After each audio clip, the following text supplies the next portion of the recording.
नमस्कार। आज हम नरेंद्र मोदी के जीवन और उनकी राजनीतिक यात्रा पर थोड़ी विस्तार से बात करेंगे। हमारे पास जो दस्तावेज हैं नरेंद्र मोदी संघर्ष से सत्ता तक, हम उसी के आधार पर ये चर्चा कर रहे हैं। मकसद ये है कि उनके शुरुआती दिनों से लेकर प्रधानमंत्री बनने तक का जो सफ़र है, उसमें जो अहम पड़ाव रहे और जो कारण बताए गए हैं उन्हें समझें। मतलब एक चाय बेचने वाले लड़के से देश के प्रधानमंत्री तक का सफ़र, ये कहानी तो काफ़ी असाधारण है। तो चलिए देखते हैं ये विवरण इसे कैसे दिखाते हैं। शुरुआत उनके जन्म से होती है। 17 सितंबर 1950 वडनगर, गुजरात में। परिवार की आर्थिक स्थिति बहुत अच्छी नहीं थी। पिता के साथ वडनगर स्टेशन पर चाय बेचने का भी जिक्र है इसमें। स्कूल की पढ़ाई वडनगर में हुई और बाद में गुजरात यूनिवर्सिटी से राजनीति विज्ञान में MA किया। और हाँ, बहुत कम उम्र में ही वो राष्ट्रीय स्वयंसेवक संघ मतलब RSS उससे जुड़ गए थे। तो इस शुरुआती जुड़ाव का क्या महत्व बताया गया? हाँ, ये जो शुरुआती अनुभव है, जैसा इन दस्तावेजों में बताया गया है, वो उनकी एक सेल्फ मेड नेता वाली छवि बनाते हैं और RSS से जुड़ने को उनके जीवन में अनुशासन, संगठन क्षमता और देश सेवा की भावना जगाने वाला एक, आप कह सकती हैं, अहम मोड़ माना गया है। उन्होंने कई साल गुजरात में RSS प्रचारक के तौर पर भी काम किया। तो वो एक तरह से वैचारिक और संगठनिक ट्रेनिंग का हिस्सा था। अच्छा। फिर उनका राजनीति में सीधा प्रवेश होता है। 1987 में BJP में शामिल हुए और इसमें यह भी लिखा है कि 1995 में जब गुजरात में पहली बार भाजपा की सरकार बनी तो उसमें उनकी भूमिका एक रणनीतिकार के तौर पर काफी अहम थी। और फिर 2001 में वो केशुभाई पटेल की जगह मुख्यमंत्री बने। ये तो एक बड़ा टर्निंग पॉइंट रहा होगा उनके करियर में। वो तो बड़ा टर्निंग पॉइंट रहा होगा। बिल्कुल। और गुजरात के मुख्यमंत्री के तौर पर उनका जो कार्यकाल था 2001 से 2014 तक, वो काफी चर्चित रहा। इन दस्तावेजों में 2002 के गुजरात दंगों का जिक्र है, एक बहुत ही विवादित अध्याय के रूप में। लेकिन साथ ही ये विश्लेषण इस पर भी जोर देता है कि उनके जो विकास कार्य थे, जिन्हें अक्सर गुजरात मॉडल कहा गया। हाँ, गुजरात मॉडल का जिक्र तो बहुत होता था। जी, मतलब तेज आर्थिक विकास और निवेश पर आधारित नीतियां। कहा गया है कि इससे उनकी लोकप्रियता बढ़ी और इसी विकास पुरुष वाली छवि के कारण वो लगातार 3 बार मुख्यमंत्री चुने गए, ऐसा ये बताते हैं। और फिर राष्ट्रीय राजनीति की तरफ कदम बढ़ाया। जी। 2014 में भाजपा ने प्रधानमंत्री पद का उम्मीदवार घोषित किया। वो नारा तो बहुत चला था, अब की बार मोदी सरकार।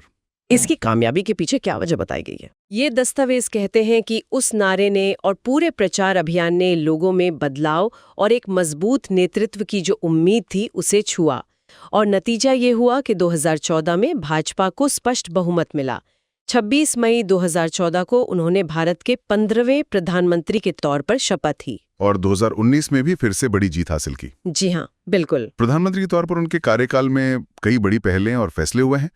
इन दस्तावेजों में कौन सी मुख्य बातें हैं? कई योजनाओं का जिक्र है, जैसे स्वच्छ भारत अभियान, जनधन योजना, Ujjwala, Ayushman Bharat. Make in India, digital India भी? हाँ, बिल्कुल। Make in India, digital India, बड़े आर्थिक सुधारों में GST का लागू होना और फिर कुछ राजनीतिक रूप से अहम और कह सकते हैं बहस वाले फैसले भी, जैसे नागरिकता संशोधन कानून यानी CAA और जम्मू कश्मीर से अनुच्छेद 370 हटाना। हाँ, इन पर काफी चर्चा हुई थी। जी। और कोरोना महामारी के दौरान का प्रबंधन, जिसमें टीकाकरण, लॉकडाउन शामिल है और आत्मनिर्भर भारत का जो नारा दिया गया उसका भी उल्लेख है। विदेश नीति की बात करें तो अमेरिका, रूस, फ्रांस जैसे बड़े देशों के साथ संबंध मजबूत करने और दुनिया में भारत की एक ताकतवर छवि बनाने के प्रयासों पर जोर दिया गया है। अच्छा। और अंतर्राष्ट्रीय स्तर पर जो पहचान मिली उसका भी जिक्र है शायद, जैसे टाइम मैगजीन की लिस्ट। हाँ, बिल्कुल।